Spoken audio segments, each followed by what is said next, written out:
And the next visual communication strategy that I'd like to share with you is called the look away. You better look away, look away, look away, look away. When 7 seconds pass. In this culture, in the United States, we are all trained to look people in the eye when we talk with them, right? However, our brains have been programmed for thousands of years to interpret body language a certain way. And one of the ways we interpret people looking into our eyes is we perceive that as a sign of aggression if they hold that glance for more than 7 seconds. So remember, eye contact is good. Too much eye contact is bad. People will perceive you as aggressive. You know, it's just like if you have dogs. You can see my dog buddy is joining us today, by the way. When you want to find out if a puppy or if a dog is a more aggressive dog or a more passive dog by nature, one of the ways you can do that is by looking into their little faces and seeing if they can maintain eye contact with you. Because if a dog can maintain eye contact with you, right in your eyes, for 10 seconds, let's say, that is going to be more of an aggressive dog, more of a dominant dog. What most dogs do, if they're more passive, and that's what most people want, they don't want an aggressive dog.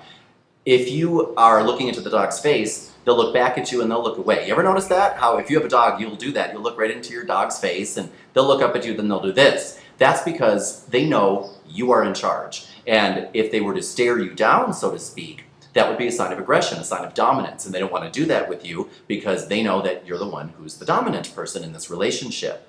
Keeping that in mind, it's the same thing for human beings. It's the same thing. When a lot of us go into a job interview, for example, we'll have it in our brains. We'll think, okay, I got to turn it all on. I got to really use my polished communication skills. And therefore, when I talk to the person that's interviewing me, I'm going to make sure to maintain that eye contact. So we'll maintain the eye contact the entire time.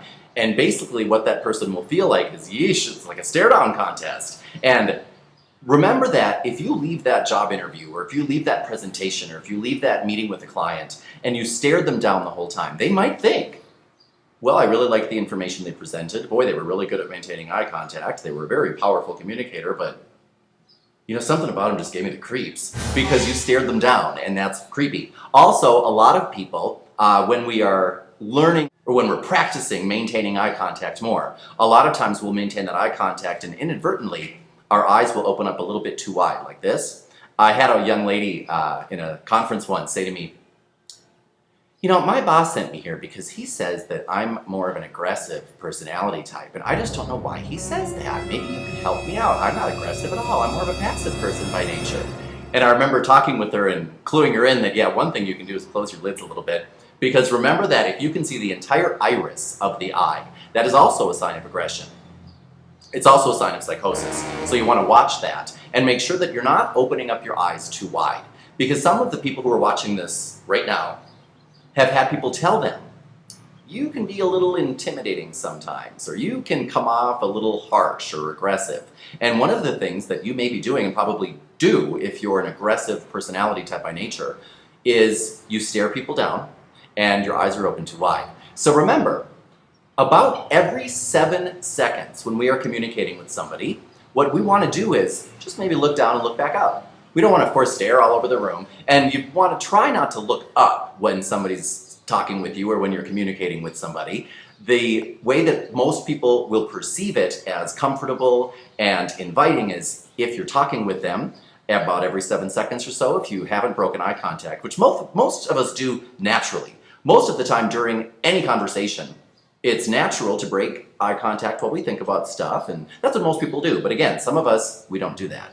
So if you notice that several seconds have passed and you have not broken the eye contact, just look down and look back up in the person's eyes, and after about another 7 seconds, remember if 10 seconds pass, that's too much. So if you feel as though about 7 to 10 seconds have passed, look down and look back up. And that way the person with whom you are communicating will feel that you can not only maintain eye contact, but they'll feel more comfortable when communicating with you because they will not perceive you as aggressive or psychotic. And that is what we call the look away. You better look away, look away, look away.